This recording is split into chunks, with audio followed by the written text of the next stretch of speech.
Welcome to Progress in San Diego, Ordinary People Doing Extraordinary Things. I'm your host, Walter Davis, and with me this evening I have a delightful interview with Kimberley Beatty. And welcome to the show, Kimberley. Thank you, Walter. Thank you for having me. And Kimberley is a concerned parent, member of a PTA, and she wants to have a discussion with us about education in our school system. So tell me something about you, Kimberley. How did you get to this point where you wanted to be an activist with education? Well, I'm the mom of 4 children, ages 10 to 17, and we've lived in Sabre Springs for about 10 and a half years, and we moved here from Maryland. And when we moved here back in 2001, we moved to a slightly more affluent community than the one where we lived, the neighborhood we lived in Maryland. And I was shocked to see that the schools didn't have some of the basics that I thought every public school had. Buses, nurses, librarian, teacher's assistants, vice principals, a gymnasium, a music room, a music teacher, art room, art teacher. And so I just kept asking people, what's going on? Why don't you have these basic things? And it sort of went from there. So that must have really been a shock for you to see these schools so ill-equipped. I mean, obviously the budget cuts have caused these positions to go away.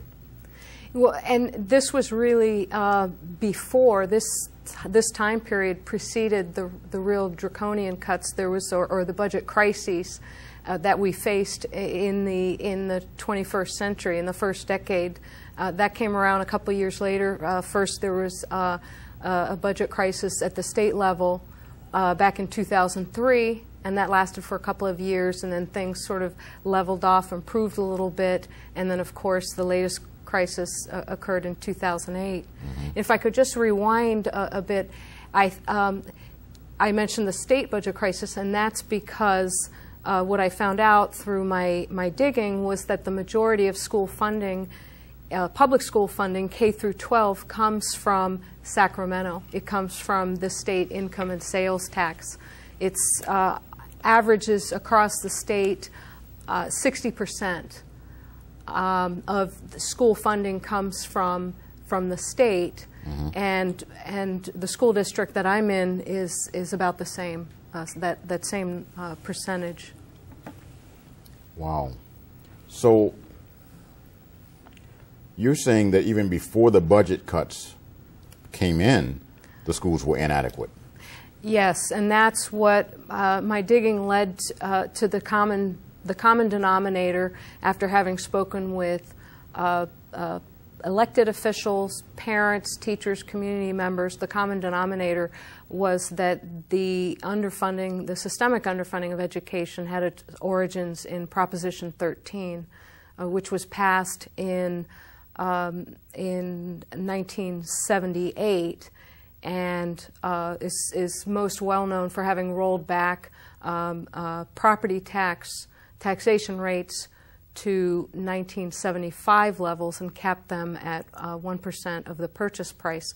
Not as well known was that Proposition 13 also limited the ability of any sort of public governmental entity to raise taxes by requiring a 2/3 majority, and in order to have any sort of revenue increase, and also prevented school communities from raising ad valorem taxes. That's a tax that's based on the value of a certain property.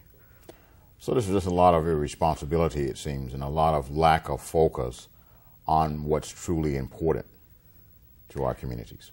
Yes. Well, I think that there was a problem. I wasn't in California back then in 1978, but there was a problem, and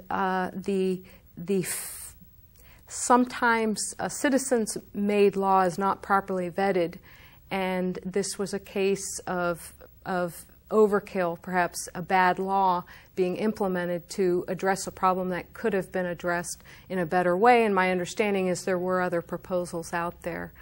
And I cite Maryland as an example of a sort of a property tax system that's somewhere in between what California had, where apparently, you know, values were increasing quite drastically, and senior citizens were being priced out of their homes. You know, exceptions could have been carved out, and compromises could have been made without this drastic action. And overnight, the property tax revenue decreased by 60%. And at the time, our current governor, Jerry Brown, was the governor, and the state was running surpluses, so the state was able to fill the gap. Overnight, it's sort of a flip-flop where the majority of funding came from schools, which was historically the way the schools had been funded, with supplemental funding coming from the state, and that turned around overnight. So suddenly, our school children were competing against special interests in state government, and things sort of went downhill from there. So what do you see happening right now, you know, as a result of these budget cuts? What are some of the things you see happening in a detrimental fashion to our school system here? Well, it's been devastating, and it's been heartbreaking. I have 4 children in the public schools, but you know, between all of them over 35 student years of experience, and my children in high school have classes between 40 and 50 students. I wrote an article in our local newspaper about how one class has more students than desks, and they can't fit any more desks in the classroom. So counterintuitively, the teacher hopes for absences, 2 absences each day. And so it's gotten to the point, and we've been talking for a long time about how the education quality has been eroded, with the class sizes going way up. Even, you know, the kindergarten class sizes, kindergarten through 3rd grade, they used to have class size reduction. The teachers could really interact with the students and maintain control of the classroom, and now the class sizes are 34 students or more. So we have these huge classes now that are overcrowded to the extent they can't get any more desks into the classroom, and the teachers are hoping for absences so that they can not have people standing up in the class, essentially. Right, or there's no room for the students to even stand. It's that cramped, and it's also become a health hazard. So we're past the point where we're talking about education quality is eroded because arts programs are gone. Now we're talking about serious health concerns. The close proximity of the students means they actually get sick more frequently. There's reduced custodial care. And there are real issues. We've had our high school had a case of whooping cough, and you know, you hear about cases of MRSA, the bacterial infection, and you know, there's a concern meningitis could come back, and hepatitis. So I mean, it's unbelievable how bad it's gotten now that it's actually become a health concern. So we're talking about the American school system going backwards. We're seeing evidence of this in terms of our test scores being much lower than other developed countries. We're seeing fewer scientists and engineers being produced in this country right now.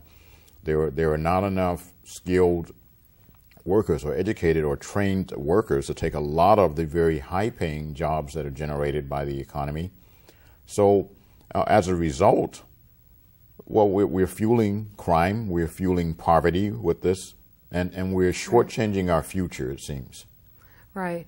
And that's an interesting point, because right now there's a statistic that we actually spend more money housing in California, approximately 180,000 prisoners, than we do in the UC and the CSU system educating 2 million students.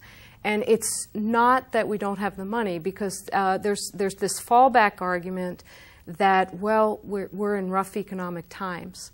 There's a couple of statistics to refute that. One is when you look at the aggregate total of collective wealth, the collective income of Californians, we spend approximately 3% of our income on education.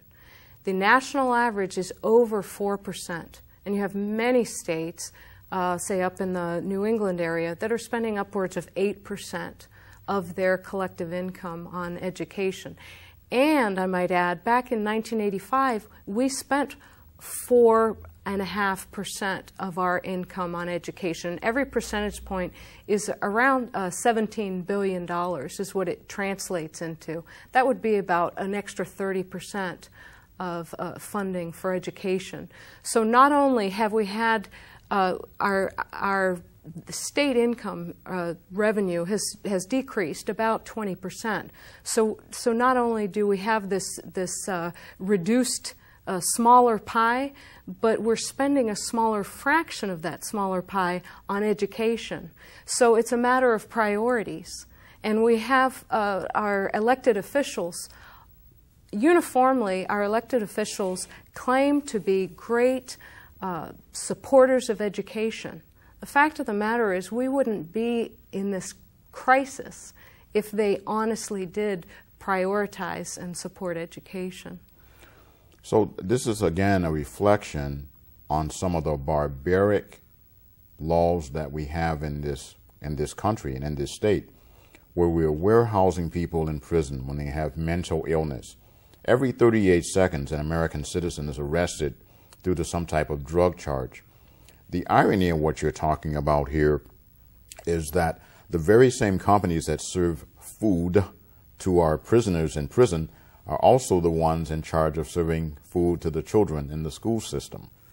So the concrete industry, the arms manufacturers, the uniform industry, they're making a lot of money keeping and locking up American citizens in California prisons, and we're spending between $50,000 and $80,000 per prisoner to keep these people locked up, whereas that could have jobs programs, that could fund education programs. I'd rather spend $50,000 educating someone and putting them into a job training program as opposed to paying the salary of a security guard or paying the salary of a prison guard in some rural community, or paying some concrete manufacturer to build more prisons.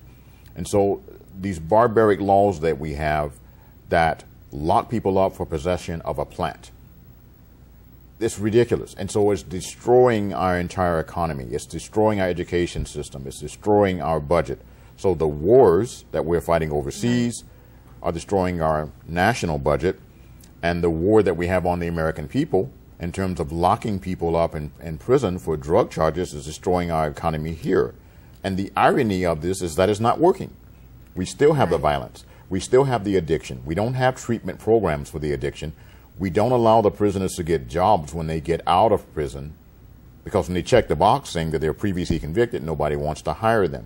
So this really seems to be a dark age kind of mentality to cut short or to dim the future of our children, some of the most helpless people in our community, to make a priority to house people in prison, among other things. I heard you mention something about taxes and the tax structure. So there are a number of very complex components in this machine that appears to be running to destroy our community. Right, and you make an excellent point, and that parent advocates and PTA have brought that up, this connection between pay now, pay a little bit now or a lot later. And the studies have shown, there was a study, Katzen study at Harvard several years ago that showed there's over a 2-to-1 return. It's an investment to invest in education.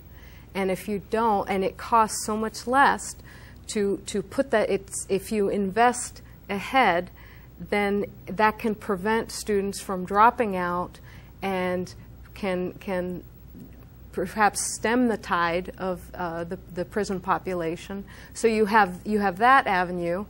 And then I think you were probably also touching upon something like the 3 strikes and you're out, which is, I could connect that with Proposition 13, another citizens-made bad law. It was made, it was kind of a reflexive emotional reaction. It wasn't a properly vetted law. My understanding is that may be revisited in the upcoming elections. But so that money is being taken away because of so much money is being spent on the prison system. Mm-hmm. And I think that you mentioned it's $40,000 to house a prisoner, and we're spending maybe $6,000 depending on the school district per student. So just, you know, from a business standpoint, there's no greater investment than education, and we really need to start emphasizing that. And that $40,000 to $50,000 figure is just the low end, because some of these prisoners have medical problems.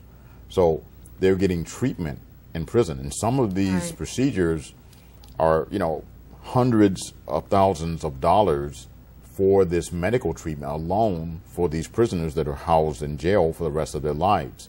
In addition, we have this archaic minimum sentencing guideline. So we have parents that are being locked up in prison right now simply because they answered the cell phone of one of their kids or someone in their family. And so if, for example, your nephew or a family friend comes to your house to visit and the phone rings and they're in the restroom and say, would you just pick up the phone and answer it and tell them I'll be outside with the package in a minute. You do that, you can get 15 years in prison as a parent, even though you had no idea what was going on because of the minimum sentencing guidelines, and the judges have no latitude. Their hands are tied. They've got to send you to prison. So these types of laws benefit the lawyers, they benefit the judges, they benefit the prison unions, they benefit the police unions, and they're not beneficial to the American people. They're not beneficial to California citizens. And so we have this crime wave, we have this lack of numbers in terms of fielding people that can take some of these high-tech jobs. We're having to go overseas to have foreigners take a lot of the high-tech jobs that are being generated. We have a lot of people coming from China and other countries to study in our universities because we don't have enough American or California students that really qualify for some of these higher learning categories. They're really pursuing this engineering and other higher learning degrees. They haven't done very well in English and in math and other sciences in school. So this is certainly a very important issue that we have to address. I do want to just take issue though with the having not enough students to fill the universities, because the fact of the matter is that the CSU and the UC system has not kept pace with the population of students in California, and they are seeing record numbers of applicants. And I know my son he applied to and was accepted at several of the UC schools. UC Davis, the average applicant who was accepted had a 4.2 weighted GPA. UCLA saw 90,000 applications, more applications than any other school in the country. And all the schools are seeing record applications. I think there were about 60,000 at UCSD, 50,000 at Davis. So a lot of students got turned away, and so and I'm hearing the same with the CSU system. And part of this is because of the budget cuts. The tuition is being increased simultaneously with having to reduce the number of students accepted because they're having to let go of professors and programs because of the lack of funding. So there is a real squeeze on the system there. What kind of figures are you seeing in terms of kids? Are kids being turned away from the sciences and math and like engineering courses just as well? Has that gotten that bad as well? Potentially, yes. It's really across the board. My son happens to be, or his major is going to be biochemistry. So, and I was told at UC Davis when I called up there that that was the most competitive field to get into. Wow. There is an issue also where the UCs, and this is sort of a sidebar, the UCs are actually increasing the number of out-of-state students that they're accepting. I believe Berkeley had the highest number at 35% because of the increased tuition. They get about double the tuition. And so it's very enticing to get that extra money from the out-of-state students. So there's a real problem here where the support structure is not supporting the students that we have, even if they are getting a good education at the secondary level, again because of the budget cuts that are affecting not only K through 12 but through the university level as well. So what I'm hearing you say is the education structure is deteriorating more rapid and to a much lower degree than a lot of us even realize right now. Yes, yes, I would say so. It's been drastic. Okay, so we're down to our last 7 minutes or so. So I want to make sure that you get an opportunity to put in some action statements. What are some of the things we should be doing? What are you trying to encourage people to do? What are the objectives for the future? Well, I think the parents have a potentially powerful voice. I've been working as a legislation representative for the PTA for the last several years, and I've worked at school sites and then been in charge of or taken this position at the school level and also at the district level, where you're in charge of multiple schools, in my case 36 PTA units. And so we spend our time educating the parents and the community. We go up to Sacramento for our annual legislation conference and lobbying trip. There aren't enough of us out there. I think that parents don't realize the potential power of their voice if they were to speak out, and I'm not sure where the stumbling block is, if they just feel that they're you know, it's not going to matter if they speak out. They don't have power. You know, I've not sure. I've wrestled with this irony of we have a terrific community of parent volunteers who spent countless hours supporting the school structure, trying to make up for the funding, the money that's been taken away from us in the last decade.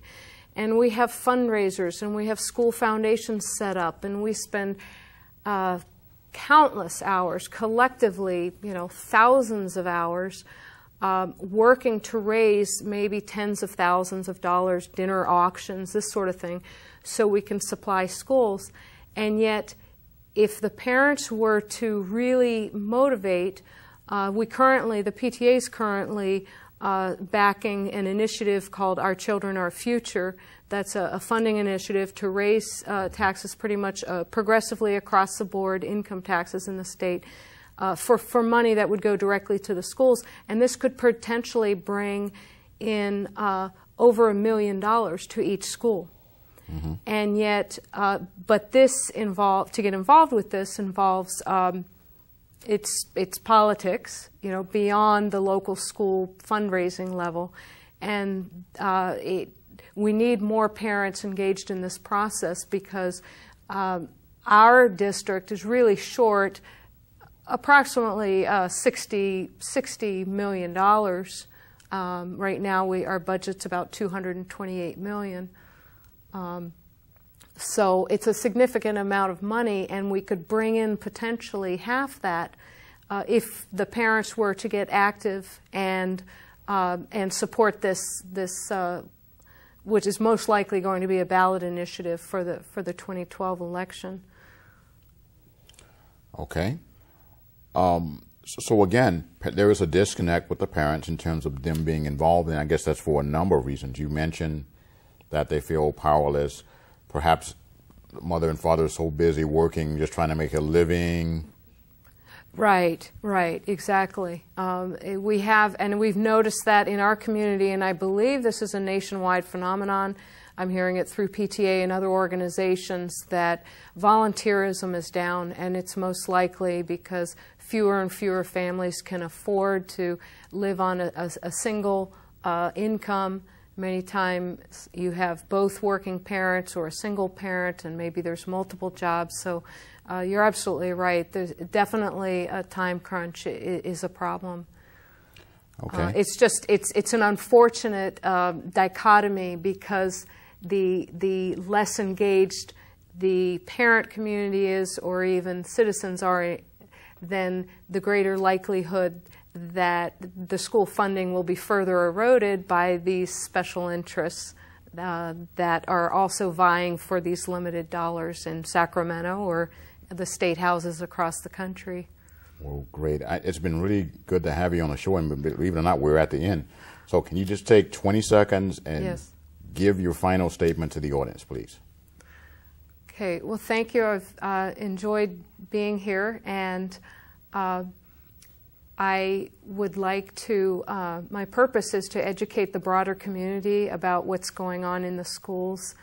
There's a lot of discussion about the funding issues, but what really needs to happen is community members should come to the schools and take a tour, talk to the students, and the teachers. The students, I tell them, they're the experts in the field. They will tell you what's going on in their classrooms and how they are being shortchanged by the lack of adequate funding dollars. Well, this is great. So we're at the end of our interview. If those of you that are watching this, you want to get in touch with Kimberley, look for the telephone number in the website that's going to appear at the end of the broadcast. This is Walter Davis, and thank you very much.